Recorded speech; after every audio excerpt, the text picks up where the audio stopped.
कहानी की शुरुआत हवाई से होती है, जहाँ पर हम सान नाम के एक आदमी को मोटरसाइकिल के साथ माउंटेन में घूमते हुए देखते हैं। जहाँ पे घूमते वक्त उसे एक आदमी पेड़ से उल्टा लटका हुआ दिखाई देता है। ये देख सान उसकी मदद करने के लिए जाता है, लेकिन वो आदमी उसे वहाँ से भागने के लिए कहता है, लेकिन सान झाड़ियों के पीछे छुप जाता है। तभी वहाँ पर एडी नाम का एक आदमी अपने साथियों के साथ आता है और उस टंगे हुए आदमी को वहीं पर मार देता है। सान ये सब कुछ देखकर काफी डर जाता है और वहाँ से भागने लगता है, लेकिन उसकी मोटरसाइकिल की आवाज वो लोग सुन लेते हैं और उस पर वही फायरिंग करने लगते हैं। बट सान वहाँ से बचकर निकल जाता है। अब सान अपने घर पे आकर न्यूज देखता है तो उसे पता चलता है जिस आदमी को उसे मारते हुए देखा था वो एक बहुत ही बड़ा ड्रग डीलर था, जिसका नाम एडी किम है और वो बहुत ही खतरनाक है, जो क्राइम करने के बाद सारे सबूत मिटा देता है। इसीलिए पुलिस भी आज तक उसको पकड़ नहीं पाई। अब सान ये न्यूज देख ही रहा होता है, तभी उसको अपने घर के बाहर किसी के होने का एहसास होता है और जब वो चेक करता है तो वहाँ पर किम के भेजे हुए लोग होते हैं जो उसे मारने के लिए आए थे। अब सान वहाँ से निकलने की कोशिश करता है, लेकिन तभी FBI एजेंट नेवल फिलिन आते हैं जो सान को उन लोगों से बचाकर अपने ऑफिस में लेके आते हैं, जहाँ पे फिलिन का एक साथी जॉन भी होता है।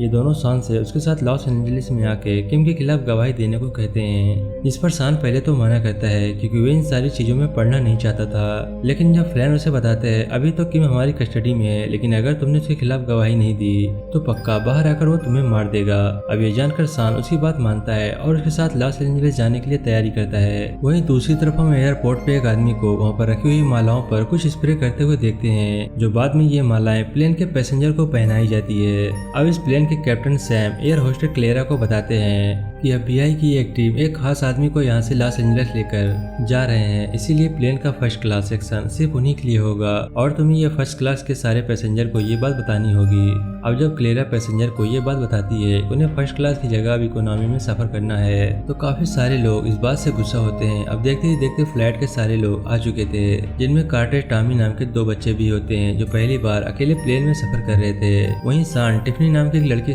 के साथ फ्लर्ट कर रहा था और टिफनी सान से पूछती है कि तुमने आखिर ऐसा क्या किया है कि तुम्हें FBI इतनी स्पेशल ट्रीटमेंट लेके जा रही है। तो सान कहता है कि वो किम के खिलाफ गवाही दे रहा है, लेकिन ये सुनते ही टिफनी थोड़ा घबरा जाती है और उसे दूर रहती है। क्लेरेंस नाम का एक रैपर अपने 2 बॉडीगार्ड ट्रॉय और लेराय के साथ होता है। अब ये सब कुछ चल ही रहा होता है और इसी प्लेन के दरमियान लगेज रूम में हम एक बॉक्स को देखते हैं जिस पर एक पर्टिकुलर टाइमर लगा हुआ था और जैसे ये टाइमर खत्म होता है वो बॉक्स ओपन हो जाता है और उसमें से काफी सारे सांप बाहर आ जाते हैं और उन्हीं में से एक सांप के कारण प्लेन के सिस्टम में खराबी आ जाती है। इसे सही करने के लिए कैप्टन सैम नीचे जाते हैं, जहाँ पर एक स्नेक उनके ऊपर हमला कर देता है और उनकी वहीं पे मौत हो जाती है। अब सैम के बहुत देर तक वापस न आने की वजह से उसका को पायलट रिक उसे नीचे देखने जाता है, तो उसे वहाँ पर सैम की डेड बॉडी मिलती है और उसे लगता है कि हार्ट अटैक की वजह से सैम की मौत हो गई है। वहीं एक कपल वॉशरूम में इंटीमेट हो रहे थे, तभी स्नेक नल के पाइप से आकर उनके ऊपर अटैक कर देता है और उनकी वहीं पे मौत हो जाती है। इसी तरह दूसरे वॉशरूम में भी एक स्नेक एक आदमी को मार देता है। अब धीरे धीरे स्नेक इकोनॉमिक क्लास में पहुंच गए थे,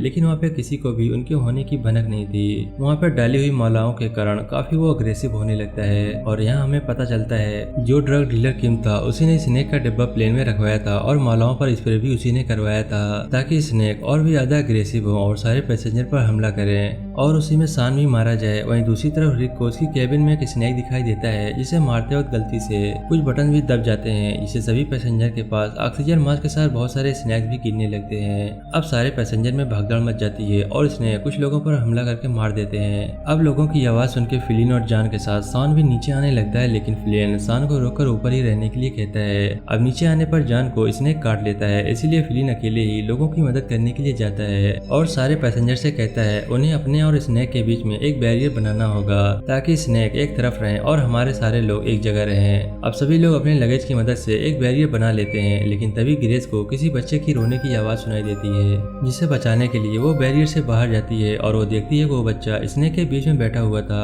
ग्रेस बड़ी मुश्किल से उस बच्चे को बचाकर वापस ले आती है, लेकिन इसी बीच में एक सांप उसे काट लेता है, जिससे उसकी हालत खराब होने लगती है। तभी यहाँ पर हम देखते हैं जान की मौत हो चुकी थी, जिसके चलते फ्लिन काफी दुखी होता है, लेकिन वो फिर भी अपने आप को संभाल कर अपने साथी एजेंट हेनरी को कॉल करता है और उसे सारी बात बताता है। हेनरी भी बिना टाइम वेस्ट किए उसे एक स्नेक स्पेशलिस्ट डॉक्टर प्राइस से बात करवाता है, जहाँ पे फिलिन उसे बताता है प्लेन में एक नहीं बल्कि अलग अलग टाइप के स्नेक हैं, जिसे सुनकर डॉक्टर प्राइस कहते हैं वो तभी एंटीडोट बना सकते हैं जब उन्हें पता होगा प्लेन में कितने टाइप के अलग अलग सांप है। इसलिए फिलिन सबसे पहले मरे हुए सांपों की फोटो निकालता है और उन्हें भेजता है। यहाँ हम देखते हैं जो छोटा बच्चा रहता है टॉमी, उसके हाथ पर भी सांप ने काट लिया था, लेकिन तभी वहाँ पे मारिया नाम की एक पैसेंजर आती है और वो फिर टॉमी के हाथ से जहर निकाल देती है। अब प्लेन में हर तरफ सांप घूम रहे थे, उन्हीं में से एक सांप को पायलट रिक पर भी हमला करता है, जिससे वो भी कैबिन में बेहोश हो जाता है, जिससे अब प्लेन के कंट्रोल करने वाला कोई नहीं था, इसीलिए प्लेन नीचे जाने लगता है। अब बहुत ज्यादा भगदड़ मच गई थी और सांप भी इसी साइड आने लगे थे। अब ये सब कुछ रोकने के लिए प्लेन केबिन में आता है और वो देखता है रिक तो बेहोश पड़ा है। अब वो खुद प्लेन को कंट्रोल करने की कोशिश करने लगता है, लेकिन वो प्लेन को कंट्रोल नहीं कर पाते और प्लेन लगातार नीचे जाने लगता है। इसी दरमियान रिक भी वापस होश में आ जाता है, लेकिन फिर भी रिक किसी हालत में प्लेन को कंट्रोल करता है और तब जाकर प्लेन वापस ऊपर जाता है, लेकिन प्लेन नीचे जाने की वजह से बैरियर टूट चुका था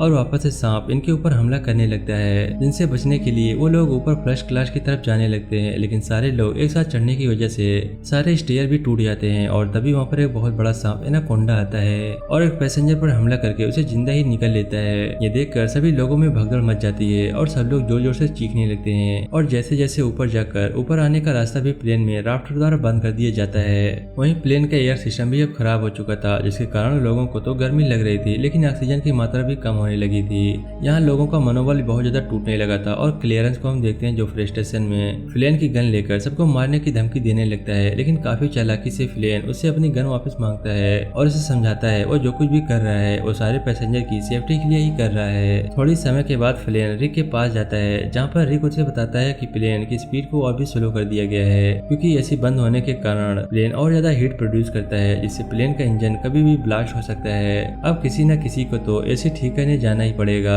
इसीलिए फ्लेन क्लियर को कहता है वो नीचे जाकर एसी ठीक करेगा और क्लियर उसे ऊपर से रास्ता बताएगी। अब फ्लेन सांप से बचते हुए एसी सिस्टम के पास पहुंच जाता है, लेकिन तभी कुछ सांप उसके ऊपर हमला करते हैं, जिन्हें अपनी फ्लेम थ्रोवर की मदद से उसे मार देता है और एसी कूलिंग सिस्टम को भी ठीक कर देता है और वापस से ऊपर आ जाता है। दूसरी तरफ अब तक हेनरी और डॉक्टर प्राइस को उस इंसान के बारे में पता चल गया था जिसने एडी क्यूम को सारे सांपों की डिलीवरी की थी, इसीलिए वो उसे पकड़ने के लिए जाते हैं, लेकिन वो हेनरी को देखकर उसे बचकर भाग निकलता है। इसी बीच में उसको भी एक सांप काट लेता है। तब हेनरी उसे कहता है तुम्हें तभी बचाऊंगा जब तुम उन सारे सांपों के बारे में बताओगे जो प्लेन में तुमने डिलीवर किए थे। और अब वो सांपों का डीलर सारे सांपों की इन्फॉर्मेशन बता देता है। अब इनके पास सांपों की इन्फॉर्मेशन थी, इसीलिए वो एंटीडोट के ऊपर भी काम करने लगते हैं और यही बात हेनरी कॉल करके प्लेन के सारे लोगों को भी बताता है, जिससे उनमें एक राहत आती है। अब क्लियर ये खुशखबरी बताने के लिए रिक के केबिन में जाने लगती है, लेकिन गेट नहीं खुलता, इसीलिए फ्लीन गेट को लॉक तोड़कर अंदर जाता है और तभी हम देखते हैं कि रिक की मौत हो चुकी थी और प्लेन भी ऑटो पायलट मोड पर था, लेकिन इन्हें प्लेन को लैंड करवाने के लिए किसी पायलट की जरूरत थी, इसीलिए वो सभी पैसेंजर से पूछते हैं क्या इसमें किसी को भी प्लेन उड़ाना आता है। और इन सारे लोगों में से ट्रॉय नाम का एक पैसेंजर आगे आता है और उसने भी प्ले स्टेशन के गेम में प्लेन को उड़ाया था, लेकिन अब इनके पास कोई भी रास्ता नहीं था, इसीलिए फ्लेन और ट्रॉय प्लेन उड़ाने का डिसाइड करते हैं, लेकिन कॉकपिट के अंदर बहुत सारे सांप थे और इस समय प्लेन नहीं उड़ा सकते थे, इसीलिए फ्लेन सबसे कहता है जिसको जो भी मिले उसे पकड़कर बैठ जाओ, क्योंकि ये बहुत ज्यादा खतरा होने वाला है। और इतना कहते ही प्लेन की एक खिड़की पर फायरिंग करता है, जिससे वहाँ पे बहुत ही तेज वैक्यूम बनता है और एक एक करके सारे सांप उस वैक्यूम में से नीचे जाने लगते हैं। अब कॉकपिट पूरा खाली हो चुका था, इसलिए फ्लिन और ट्रॉय प्लेन को नीचे लैंड करवाने की कोशिश करने लगते हैं और हम देखते हैं दोनों भी प्लेन को उड़ा नहीं पा रहे थे, लेकिन बहुत ज्यादा कोशिश करने के बाद ये लोग फाइनली प्लेन को लैंड करवा देते हैं और सुरक्षित तरीके से लॉस एंजलिस पहुंच गए थे। सभी लोग प्लेन से नीचे आने लगते हैं। वहीं नीचे आने वक्त सान पर एक सांप हमला करता है और सान को बचाने के लिए फ्लिन उस पर गोली चलाता है, जिससे सांप तो मर जाता है लेकिन सान को भी गोली लग जाती है। लेकिन नीचे आने के बाद हम देखते हैं उसने ब्लड प्रूफ जैकेट पहने हुए था, जिसके कारण वो बच जाता है। अब इसके बाद काफी सारे पैसेंजर सुरक्षित थे। सान फिर क्लियर से डेट के लिए पूछता है। अब कुछ दिनों के बाद हम देखते हैं कि फ्लिन और सान काफी अच्छी दोस्ती हो गई थी और दोनों बाली में एंजॉय कर रहे थे और ये मूवी यहीं पर समाप्त हो जाती है। आई होप कि वीडियो को पसंद आया होगा। वीडियो अच्छा लगा तो प्लीज वीडियो को लाइक करके चैनल को सब्सक्राइब करना मत भूलिएगा। मैं मिलता हूँ आपसे नेक्स्ट वीडियो में, तब तक के लिए बाय बाय।